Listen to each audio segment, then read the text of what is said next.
வணக்கம் நண்பர்களே, எல்லோரும் எப்படி இருக்கீங்க? நல்லா இருக்கீங்களா? எல்லாருக்கும் வணக்கங்க. இன்னைக்கு புதிதான பயனுள்ள குறிப்புகளுங்க உங்களுக்கு பயனுள்ளதாக தான் இருக்கும். இது வரைக்கும் நீங்கள் இது தெரிஞ்சிருக்க மாட்டீங்க. அதனால் கண்டிப்பாக மற்றவங்களுக்கும் நீங்கள் பகிர தான் போகிறீங்க, ஷேர் பண்ண போகிறீங்க, சப்ஸ்கிரைப் பண்ண போகிறீங்க. சரிங்களா?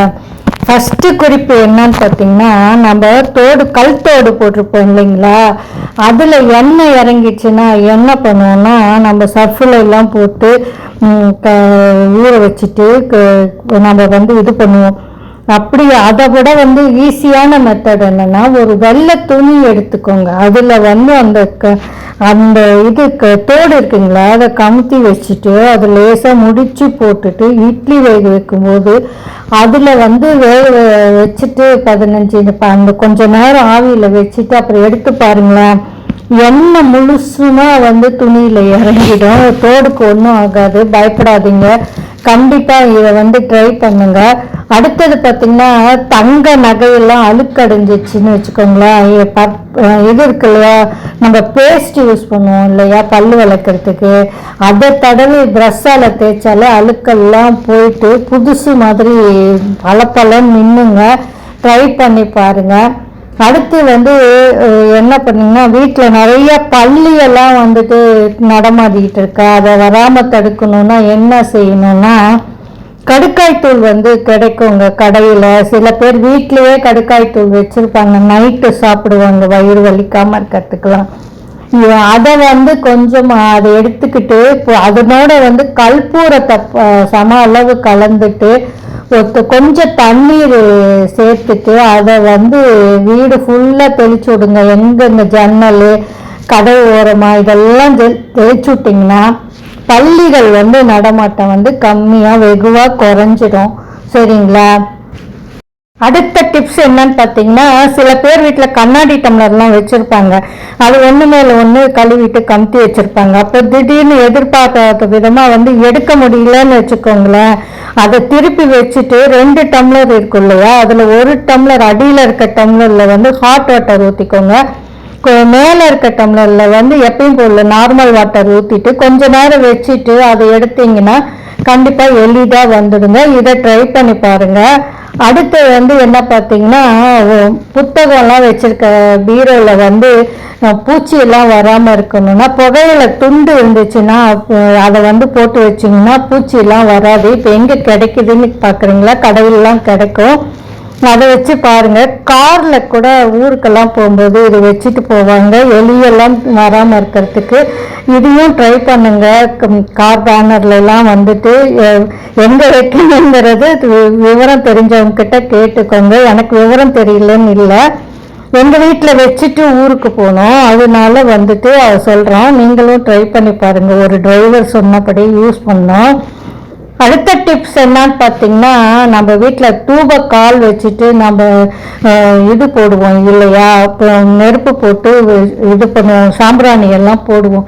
அந்த தூபக்காலில் நெருப்பு துண்டங்கள்லாம் போட்டிருக்கோம்ல, அது மேலே கிராம்பு தூள் இருக்கு இல்லைங்களா, லவங்கப்பட்டை, அந்த தூளை மட்டும் தூவி பாருங்களேன். அந்த நெருப்பு மேலே அந்த புகைக்கு ஈக்கெல்லாம் நிற்கவே நிற்காதுங்க, ஓடி போயிடுங்க.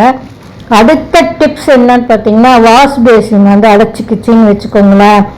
1/2 கப்பு வினிகரை ஊற்றிடுங்க. 2 ஸ்பூன் சோடாப்பு போட்டுட்டு அதை ஊற்றிடுங்க துவாரங்கள் மேலே. அது மேலே சுட தண்ணி ஊற்றிடுங்க பாருங்கள், எல்லாம் அடைப்பெல்லாம் நீங்கிடுங்க. இது ட்ரை பண்ணி பாருங்கள். சரிங்களா? அடுத்த டிப்ஸ் என்னன்னு பார்த்தீங்கன்னா, இப்போ வீட்டில் எதிர்பாராமல் தேனியோ அல்லது தேல் கடியோ இருந்துச்சுன்னு வச்சுக்கோங்க, தேலே இருந்துச்சு கடிச்சிச்சு, அப்போ புகையில வீட்டில் வச்சுருந்தீங்கன்னா ஒரு சிட்டிகை எடுத்து ஒரு சொட்டு நீரில் கலந்துட்டு அதை கடிவாயில் வைப்பாங்கங்க. அது என்ன ஆகும்னா வலியெல்லாம் குறைஞ்சிடுங்க. இது உங்களுக்கு நம்பிக்கை இருந்தால் செஞ்சு பாருங்கள். வீட்டில் அதிகமாக பல்லிகள் அங்கேயும் ஓடிட்டு இருந்ததா, உங்களுக்கு மயில் இறகு எங்கேனாது கிடைச்சதுன்னா அதை போட்டு வச்சிங்கனாலும் குறைஞ்சிடும். மயில்னா அலர்ஜிங்க, மயில் இறகு அலர்ஜி அதுக்கு.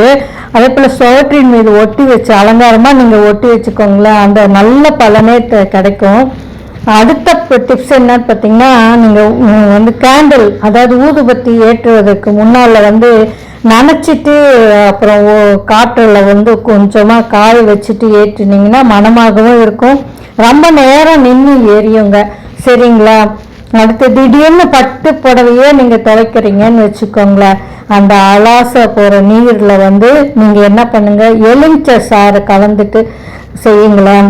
அப்போ வந்து சாயமும் போகாது, மங்காது, வந்து பிரைட்னஸ் கொடுக்கும், ஷைனிங் கொடுக்குங்க. இன்னொரு முக்கியமான டிப்ஸ் என்னன்னு பார்த்தீங்கன்னா, பெண்கள் வந்து மருதாணி வச்சுக்குவாங்க ஆசையாக. அப்படியே வச்சுட்டு தூங்கிட்டா கூட மருதாணி அந்த கரை போகணும் அப்படின்னு சொல்லி ட்ரெஸ்ஸில் பட்டுச்சுன்னா, அதுக்கு வந்து ஒரு லேசாக பால் இருந்துச்சுன்னா அதை சூடு பண்ணிவிட்டு அதில் வந்து கொஞ்சம் நேரம் போட்டு அந்த பால் அது மேலே ஊற்றிட்டு ஊற வச்சுட்டு அப்புறம் சோப் போட்டு அலாசி பாருங்களா போயிடும். நிறைய பேருக்கு இந்த டிப்ஸ் தெரிஞ்சிருந்தா கூட சில புதிதாக திருமணமானவங்களுக்கு தெரியாது இல்லைங்களா? அதனால இந்த டிப்ஸு, துவரம்பருப்பு வேக வைக்கும்போது கொஞ்சோண்டு வெந்தயத்தையும் போட்டு வேக வச்சிங்கன்னா வந்து சீக்கிரமாக வெந்துடுங்க. சேம் டைம் வந்து அது நைட்டு வரைக்கும் கெடாமல் இருக்கும். இதை வந்து நீங்கள் ட்ரை பண்ணி பாருங்கள்.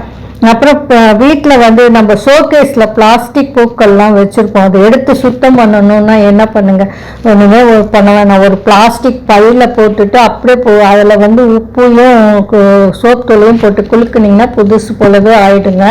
இதையும் ட்ரை பண்ணி பாருங்கள். இந்த புதிய பயனுள்ள குறிப்புகள்லாம் உங்களுக்கு உபயோகமாக இருக்கும். மற்றவங்களுக்கும் ஷேர் பண்ணுங்களேன், சப்ஸ்கிரைப் பண்ணிட்டு பாருங்கள். நன்றிங்க இது வரைக்கும் முழுமையாக பார்த்ததுக்கு.